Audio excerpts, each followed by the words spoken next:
The last week or two, Australia's cricketers must have been sitting back chuckling with a mixture of satisfaction and disbelief. Media outlets from Australia and Britain have been competing with stories about England's status as a team of raucous booze hounds, running a rolling frat party from state to state and scattering the Ashes hopes of a nation along the way. Indeed, it's hard to decide which camp is more bullish about an England tour in disarray. All this after two minor incidents, one long before the Test series started and the other from a player who's not in the squad. England's cricket boss has been the single biggest contributor. Andrew Strauss has shot himself in the foot so many times that he could use his shoe for a colander. It is comical, in this environment of weaponized sanctimony, ahead of the third and potentially deciding test at Perth, that the home side has gone quietly about its business, while the visitors have been singled out as having an alcohol problem. Australian cricket teams have a longer relationship with booze than they do with England, since well before Warwick Armstrong was nailing double whiskies as he walked out to bat in the early 1900s. Steve Waugh's derelict baggy green fell apart from the beer soakings of so many test wins rather than the years of sun soaking. Simon Katich and Michael Clarke had their Darth Vader moment over a choice of venue. Andrew Symonds sculled his own career. David Warner's beer-battered boxing is discussed ad nauseum. And Steve O'Keefe has multiple offences for being a first-rate ball while on the sauce, but was brought back in August to play a test for his country while banned by his state. After the corresponding Ashes fixture 4 years ago, Mark Taylor made a television safari into the dressing room so that players could awkwardly pour incongruous bottles of sponsor-mandated Peroni over him and each other.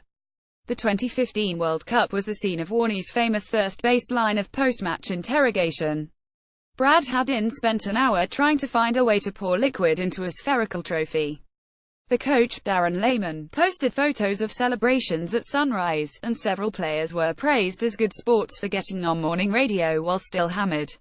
In the current era, Lehman's player management tactics began with sitting down over a beer. A few days ago, he gave a chuckle-filled reminiscence to The Guardian about drinking leftover bubbles from his helmet before going out to bat still steaming in a county game. None of these examples are raised in criticism. Any screed against drinking from this correspondent would be a hypocrisy monolith of Uluru proportions. There are legitimate arguments against alcohol's centrality in Australian culture, but in poorly placed to make them. Doctors, chefs and dive instructors will all tell you that their industry is the hardest drinking.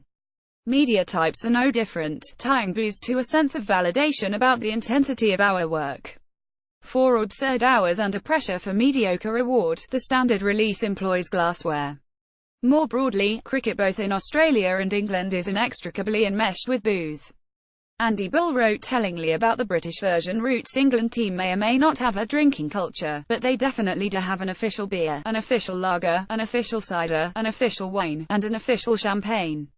Cricket Australia takes the simpler wine and beer approach of a low-cost wedding, though the vino jumps on the big screen every other minute, while grandstands this summer are full of the beer sponsors' giveaway caps mimicking the baggy green. All of this is juxtaposed with a Milo Kids promoting a softer beverage at lunch breaks, and the administrative focus in recent years on drawing children to the game.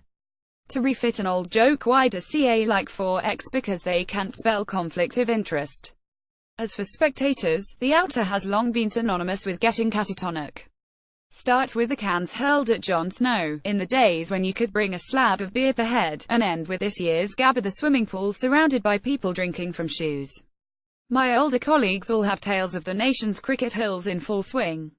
Adelaide still tries, though the punters are downgraded to mid-strength beer that requires planning, endurance, and superhuman capacity to reach intoxication.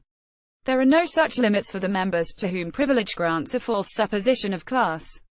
At Adelaide this year, an overzealous security guard shoved a spectator towards 4 cops so they could hold crisis talks over 2 miniature whiskey bottles, while 1 minute's walk away the hospitality area heaved with drunks bouncing between the craft beer tent, the Pimm's tent, the wine tastings, the champagne tent, and the cleverly named vodka bar. There may have been 50,000 through the gates, but half of them weren't watching the game. So, which is it? Either you're against all this or you're not. There are higher demands on professional athletes, but if you steep your sports so lovingly in hooch, you can grimace at what you draw from the still. Yes, it beggars belief that after all the negative press, a player would celebrate a non-curfew night by going to a bar and throwing beverages around. But being drunk doesn't magically make you obnoxious. It might mean you think you're allowed to be, if you have been before. Being a dickhead becomes an entitlement, even in expectation, all part of the unedifying macho culture so prevalent in sport. It's not inevitable. The night after the Adelaide Test, I ended up in the same bar as a few players from both teams. They were pleasant, understated, and genial with passers-by. No beers were dumped on heads, no heads were butted, no one shouted lad anthems. When the Englishmen pulled a Cinderella just before midnight, it seemed absurd that they should have to leave a civilized environment for something as juvenile as a curfew.